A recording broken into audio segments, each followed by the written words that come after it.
جب آپ 11 ہجری کو دنیا سے تشریف لے گئے ہیں اور صدیقی دور آیا ہے تو تمام صحابہ ہیں اور آپ نے مجمل چھوڑا، متعین نہیں کیا۔ اس میں وہ کون سی کتاب ہے؟ سیوطی نے خلفاء پر کتاب لکھی، تاریخ الخلفاء۔ تاریخ الخلفاء میں ایک روایت ہے کہ صحابہ نے کہا یا رسول اللہ استخلف، کسی کو آپ اپنا نائب متعین فرمائیں۔ کہا نہیں، میں نہیں کروں گا، اگر میرے کرنے کے بعد تم اس کی نافرمانی کرو گے تو تم پہ اللہ کا عذاب آئے گا۔ یہ حکمت بتائی۔ دوسرا، اللہ کی تقدیر پہ راضی ہونا کہ اختلاف ہونا تھا تو اللہ کی تقدیر پہ راضی ہو کے چپ کر کے چلے گا۔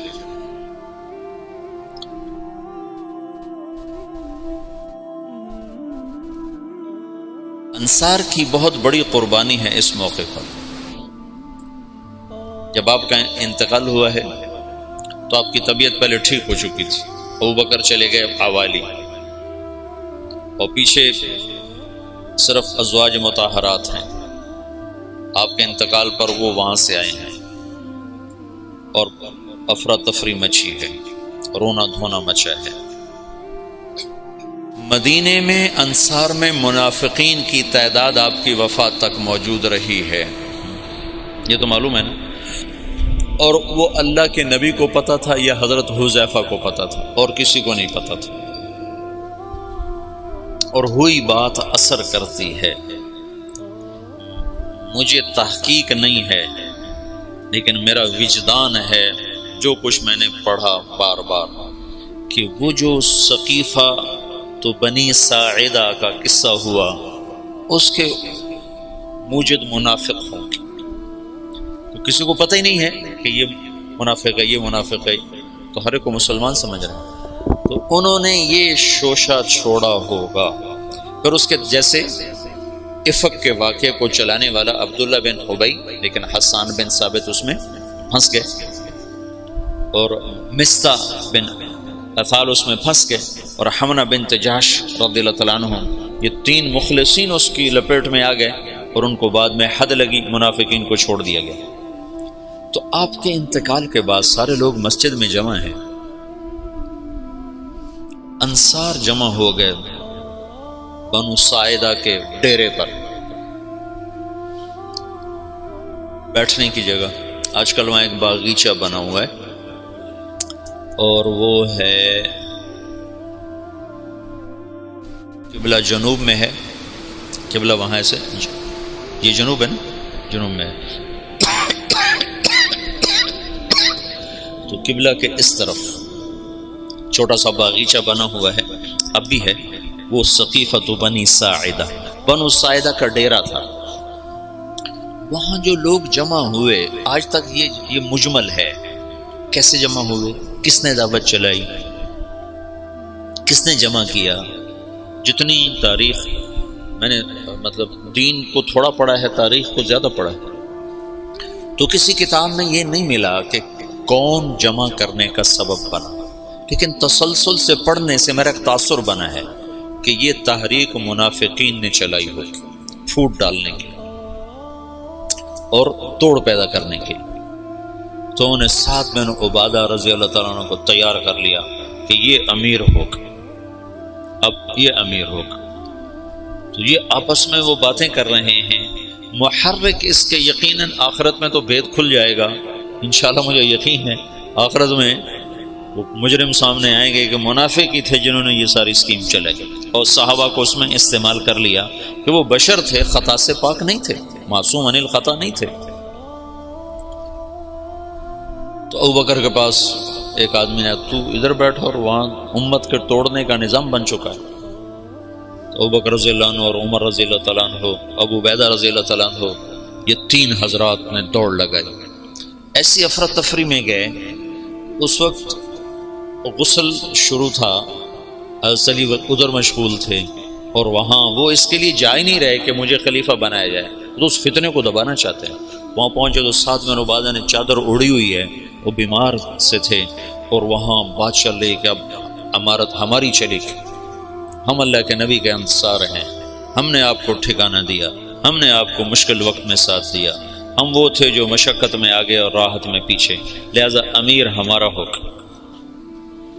تو عمر رضی اللہ تعالیٰ عنہ پہلے بولنے لگے، ان کا میں نے سوچا کہ میں بات کرتا ہوں تو ابوبکر صدیق نے مجھے روک دے کر بیٹھ جاؤں، اور ابوبکر رضی اللہ تعالیٰ عنہ کھڑے ہوئے نہ، اس سے پہلے حباب بن، جب ابوبکر رضی اللہ تعالیٰ عنہ کھڑے ہوئے، ان کا دیکھو تم نے سنا تھا نا کہ اللہ کے نبی نے کہا تھا الائمۃ من قریش، خلافت قریش کے پاس رہے گی، عرب جس کے سامنے سر جھکاتا ہے وہ صرف قبیلہ قریش ہے اور کوئی نہیں ہے۔ تو حباب بن منذر رضی اللہ تعالیٰ عنہ وہ شخص ہیں جنہوں نے بدر میں رائے دی تھی کہ خیمے ادھر سے اکھاڑ کے ادھر لگائیں، تو جبریل نے آ کر کہا تھا کہ اللہ تعالیٰ فرما رہے ہیں کہ حباب کی رائے پہ عمل کیا جائے۔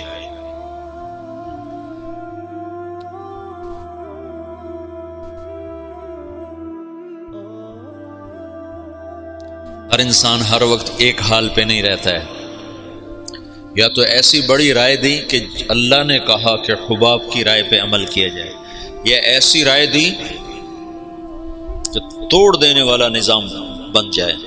تو حباب بن منذر نے کہا میں تم سب کا فیصلہ کرتا ہوں، ایک امیر مہاجرین میں سے ہوگا، ایک انصار میں سے ہوگا، ایک تلوار، ایک میان میں دو تلواریں کہاں آئیں؟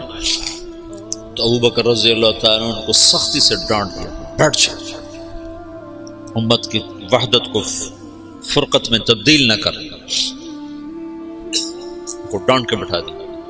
پھر مختصر تقریر فرمائی کہ یہ امر اس وقت تک سلامت ہے جب تک امامت قریش کے پاس، تم ہمارے انصار ہو اور وزراء ہو، ہم تمہارے امراء ہیں، میری طرف سے یہ عمر حاضر ہے، ابو عبیدہ حاضر ہے، اس میں سے کسی کے ہاتھ پر بیعت کر۔ تو عمر رضی اللہ عنہ نے ایک دم کھڑے ہو کر کہا جس کو اللہ کے رسول نے مصلی پہ کھڑا کیا وہی ہمارا خلیفہ ہے۔ نمازیں پڑھائی نے 17، تو حضرت عمر نے بیعت کی تیزی کے ساتھ، ابو عبیدہ نے اس کے پیچھے، پھر اللہ تعالیٰ کی غیبی مدد آئی، انصار کی یہ قربانی۔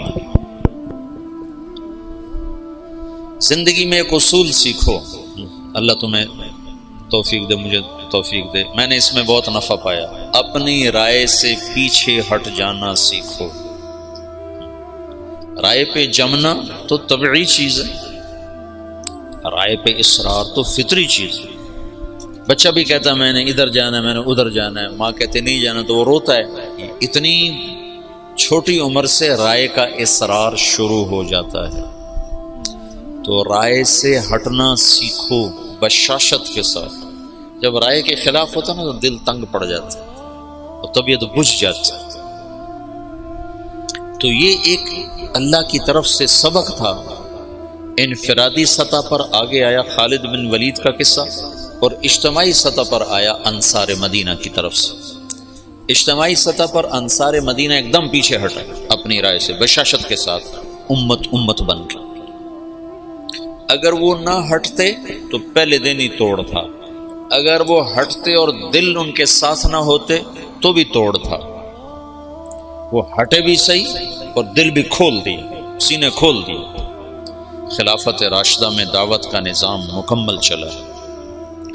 پھر خلافت عثمانی کے 6 سال اسی طرح گزرے ہیں۔ پھر 6 سال کے بعد وہ وَسَيَرَا اختلافاً كَثِيرًا، اختلاف کا سلسلہ شروع ہوا، جس کی آخری کڑی عثمان رضی اللہ تعالیٰ عنہ کی شہادت ہے۔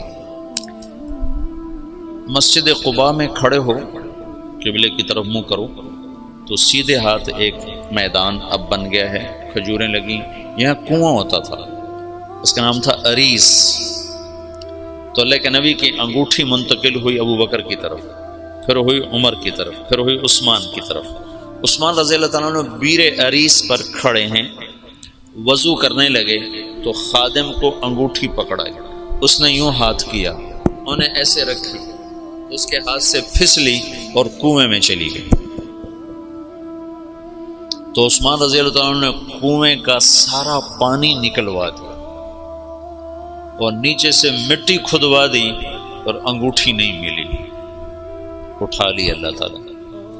خاتم نبوت میں نے وہ کنواں فوٹو میں دیکھا ہے، ویسے نہیں دیکھا، چھوٹا سا کنواں، اور اس میں پانی بھی اتنا زیادہ نہیں ہوتا تھا، عرب کے کنویں میں تھوڑا سا پانی ہوتا تھا۔ سارا ڈھونڈ مارا، انگوٹھی نہیں۔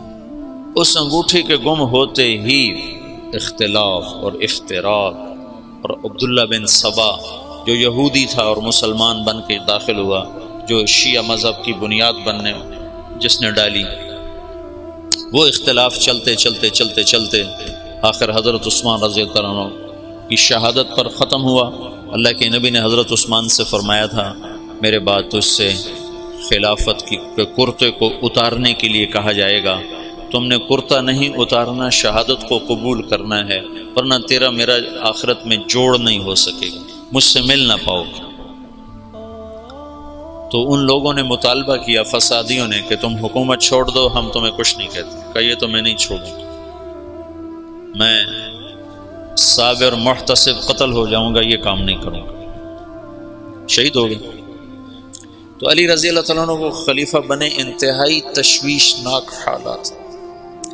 حسن آئے، کہنے کہ ابا خلافت قبول نہ کر ورنہ تیرے اوپر قتل عثمان لگ جائے گا۔ حسن رضی اللہ عنہ اتنے صاحب فراست تھے کہ انتہا کی بات۔ کہ ابا خلافت قبول نہ کر، تیرے اوپر قتل عثمان کا داغ لگ جائے گا۔ کہا میرے اوپر کیسے لگ سکتا، میں تو بری ذمہ ہوں۔ اچھا پھر دیکھ لیں۔ اور اس وقت وہ انکار بھی نہیں کر سکتے تھے، اتنے پھنسے ہوئے تھے۔ بیعت فرمائی، بیعت کا ہونا تھا کہ یہ بات چل پڑی کہ یہ علی نے عثمان کو قتل کروایا ہے خلافت پر قبضہ کرنے کی۔ کہ ابا میں تمہیں کیا کہتا تھا۔ پھر جب خلیفہ بنے تو پھر آئے، کہنے لگے دیکھو کسی گورنر کو معزول نہ کرو، کسی کو بھی، عثمان کے بنائے ہوئے گورنر کسی کو معزول نہ کرو، اور خاص طور پر معاویہ بن ابی سفیان کو ہرگز معزول نہ کرنا، ورنہ وہ تیرے خلاف کھڑے ہو جائیں گے تلوار لے کر۔ جب تک تیری حکومت مضبوط نہ ہو جائے یہ کام نہ کرنا۔ لیکن حضرت علی رضی اللہ تعالیٰ عنہ بڑی بے بسی کی زندگی گزاری۔ یقین مانو علی شاہ ولی اللہ تو حضرت علی رضی اللہ عنہ کو ابو بکر پر بھی فضیلت دینے کی طرف مائل ہو گئے تھے۔ اور جو پہلے محدثین کے راویوں میں آتا ہے نا فیہ تشیع، وہ شیعہ یہ نہیں جو آج کا شیعہ، وہ شیعہ یہ تھا کہ بہت سے بڑے بڑے علماء نے حضرت علی کو فضیلت دی ہے۔ کیوں نہیں؟ ابن ابی شیبہ، اچھا ہاں، عبد الرزاق جو مصنف عبد الرزاق جو مشہور کتاب ہے، تو ایسے بہت سے بڑے بڑے علماء نے حضرت علی کو فضیلت دی ہے باقی تین پر، جو ان پر دکھ گزرے ہیں، جو درد بری کہانی ہے، عجب داستان۔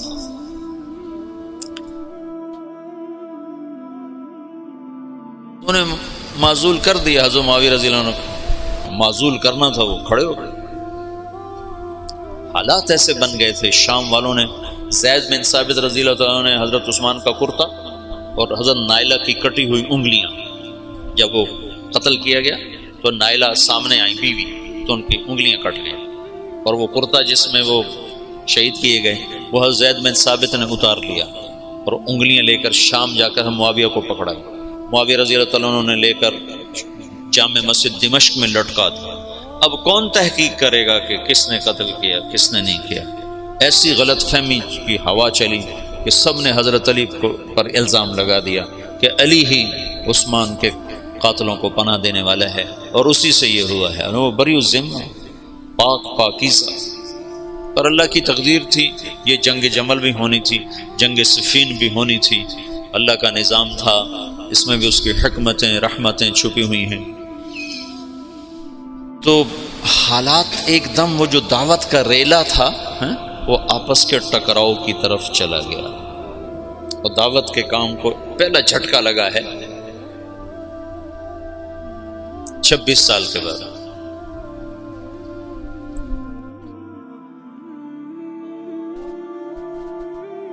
جنگ جمل کی نوبت آ گئی، جب بیعت ہونے لگی تو سب سے پہلے بیعت کی حضرت طلحہ نے. طلحہ ان کا یہ ہاتھ بیکار ہو گیا تھا احد کی لڑائی میں نا، تلوار وہ تیروں کو سہتے سہتے جو اللہ کے نبی پر تیر آتا تو آگے ہاتھ کر دیتے تھے، تو سارا ہاتھ ختم ہو گیا. وہ الٹے ہاتھ سے لڑتے تھے. اس کے بعد تو انہوں نے جب بیعت کی نا تو ایک آدمی نے کہا او ہو یہ بیعت تو ٹھیک نہ ہوگی، وہ بیکار ہاتھ سے کی نا. تو انہوں نے فال لی اس سے. اللہ کے نبی بھی فال لیتے تھے. کہیں نہ دل بیت اللہ تطن، یہ کام سرے نہیں چڑھے گا. 4 سال دکھ سہتے سہتے آخر شہید ہو. اتنے دکھی ہو گئے تھے آخری دنوں میں حضرت علی کہ اپنی یوں داڑھی پکڑ کے کہتے تو کب رنگین ہو، تو کب رنگین ہو. کیونکہ اللہ کے نبی نے کہا تھا علی تو اس وقت تک نہیں مر سکتا جب تک تیری داڑھی تیرے خون سے رنگین نہ ہو جائے، تیرے سر کے خون سے رنگین نہ ہو جائے. اور صالح علیہ السلام کی اونٹنی کا قاتل اشقا تھا، میری امت کا اشقا وہ ہوگا جو تجھے قتل کرے گا. تو پھر ایسے داڑھی کو پکڑ کر کہتے تو کب رنگین ہو. پھر کہتے وہ اشقا کدھر ہے، وہ اشقا کدھر ہے، وہ آتا کیوں نہیں، وہ کدھر ہے. اتنے دکھی ہو گئے تھے. بے وفائی، لوگوں کی جفا. حضرت معاویہ رضی اللہ عنہ کو شام کا ٹکڑا ملا جو بڑے سلیقے والے، بڑے طریقے والے، بڑے وفادار.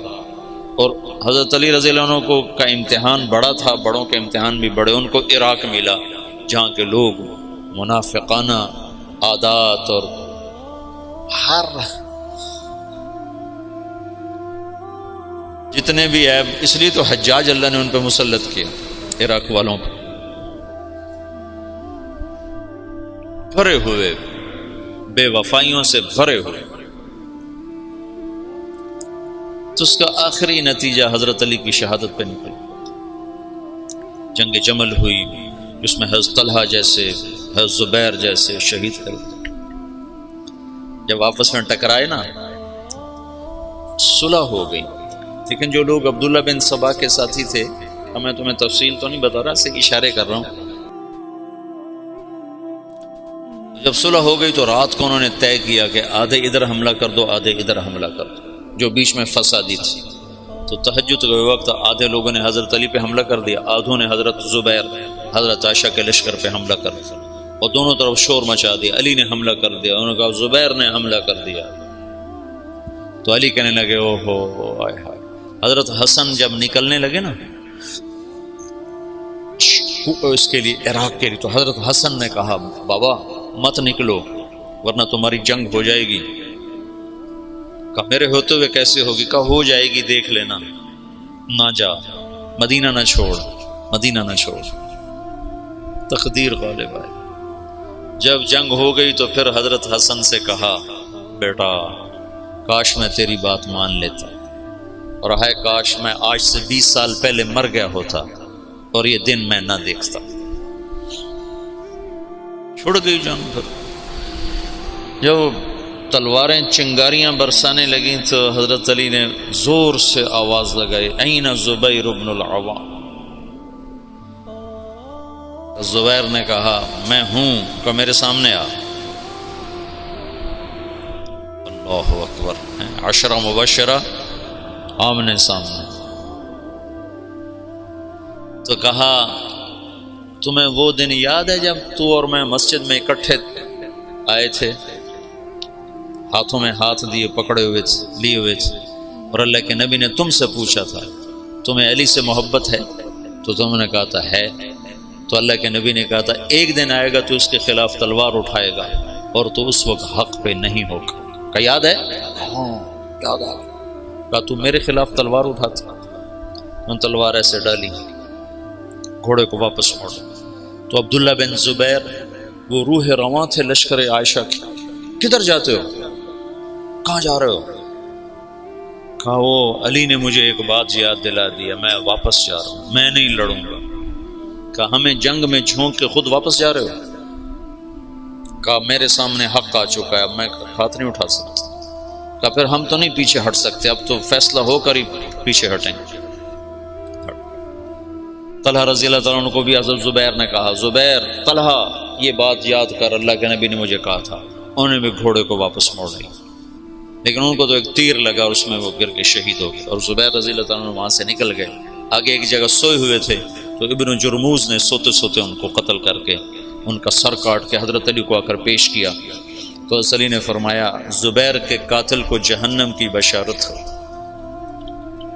اللہ کے نبی نے کہا تھا جو زبیر کو قتل کرے گا وہ جہنم کا ایندھن ہے، تو آپ نے کہا زبیر کے قاتل کو جہنم کی بشارت ہو، تو اللہ نے یوں سچ کیا کہ میں تیری خاطر تیرے سب سے بڑے دشمن کو قتل کر کے آیا اور تو مجھے دوزخ کی بشارتیں سناتا ہے، اور تلوار لے کر اپنے گلے پر پھیر دی، خودکشی کر کے مر گیا۔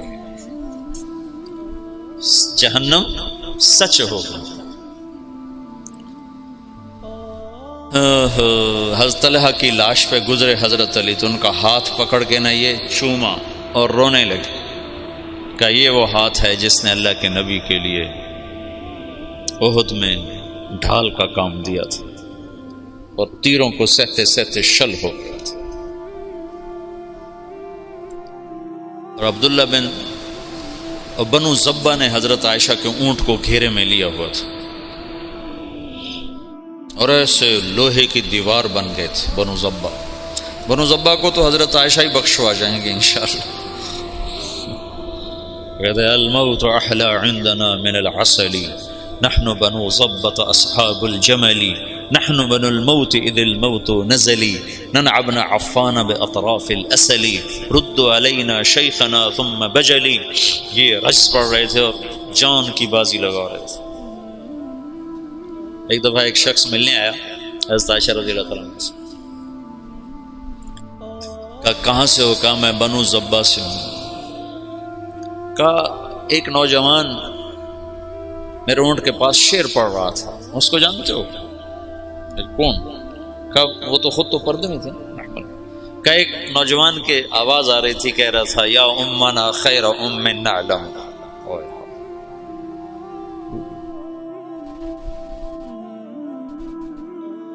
یا امنا خیر ام نعلم اما ترین کم شباب یکلم وتفتلی حامته والمعصم۔ تو وہ کہنے لگا جی وہ میرا سگا بھائی تھا۔ تو عائشہ روتے روتے روتے ساری چادر آنسوں سے تر کر دی۔ ایسے ایسے شاہ سوار اس دن شہید ہوئے جو اکیلے اکیلے ہزاروں پر بھاری تھے طرفین سے۔ آخر میں عبداللہ بن زبیر رضی اللہ تعالیٰ عنہ نے حضرت عائشہ کے اونٹ کو پکڑا، پھر آخر تک وہ جمے، ورنہ جو آتا تھا وہ قتل ہو جاتا، یا وہ قتل ہو جاتا یا قاتل یا حملہ آور قتل ہو جاتا تھا۔ ایک دو بڑے شاہ سوار آمنے سامنے آئے، دونوں ایک ایک ہزار پر بھاری تھے، ایک ادھر ایک کے ہاتھ میں حضرت عائشہ کا اونٹ، دوسرا حضرت علی کی طرف سے، دونوں ایک دوسرے کے وار سے ایک وقت میں ختم ہو کے گر گئے۔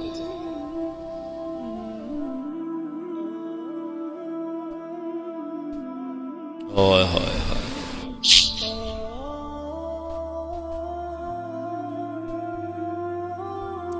پھر وہ آخر حضرت علی نے کہا اونٹ کو گراؤ ورنہ جنگ ختم نہیں ہوگی، اونٹ کو گراؤ۔ انہوں نے اونٹ پر وار کیے، اونٹ گرا۔ جو دور کے لوگ تھے انہوں نے وہ کو تحقیق پھر تھوڑے ہوتے ان کو ہو حضرت اما عائشہ تو شہید ہو گئی، بس وہ ایسے دل برداشتہ ہوئے کہ پھر میدان چھوڑ دیا۔ تو حضرت علی نے فرمایا کوئی کسی کے پیچھے قتل کے لیے نہ بھاگے، مال غنیمت کے طور پر مال نہ لوٹا جائے۔ تو محمد بن ابو بکر حضرت عائشہ کے بھائی، اسماء بنت عمیس کے بیٹے، وہ حضرت علی کی طرف سے تھے۔ تو جب اونٹ گرا تو وہ بھاگ کر آئے، انہیں جلدی سے اندر ہاتھ ڈالا۔ تو بہن ہے کہ پتہ کرنے کے لیے کہ خیریت تو ہے۔ اما عائشہ کو تو نہیں پتا کہ یہ ہاتھ کون کس کا ہے، محرم ہے غیر محرم ہے، کون ہے حرم رسول کی طرف ہاتھ بڑھانے والا، اللہ اسے آگ میں جلا دے۔ او میں تیرا بھائی ہوں محمد کا ہو گیا۔ جب مصر پر حضرت معاویہ رضی اللہ تعالیٰ نے چڑھائی کی تو اس وقت محمد بن ابی بکر یہ مصر کے گورنر تھے حضرت علی کی طرف سے۔ تو ان کو شکست ہوئی اور یہ بھاگے اور پھر پکڑے گئے.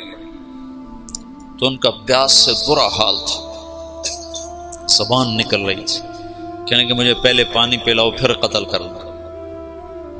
تو حضرت معاویہ کے لشکر کے امیر نے کہا عثمان کو تم نے پیاسا مارا، یہ حضرت عثمان کے قاتلوں میں شریک تھے. محمد بن ابی بکر آ کر ایسے داڑھی پکڑی، حضرت عثمان کی داڑھی کو یہاں سے پکڑ کے یوں جھٹکا دیا. تو انہوں نے کہا تیرا باپ تو اس داڑھی کی بڑی قدر کرتا تھا. تو ایسی شرم آئی کہ واپس چلے گئے، بس اس کے بعد حصہ نہیں لیا، لیکن بس داڑھی پکڑنا ہی کافی ہو گیا تھا. تو انہوں نے کہا عثمان کو پیاسا مارتے ہو، خود پانی مانگتے ہو، کہ تمہیں اسی پیاسا قتل کروں. معاویہ بن خدیج ایسے کوئی امیر کا نام تھا، مجھے پورا نام یاد نہیں ہے، ذہن سے نکل گیا.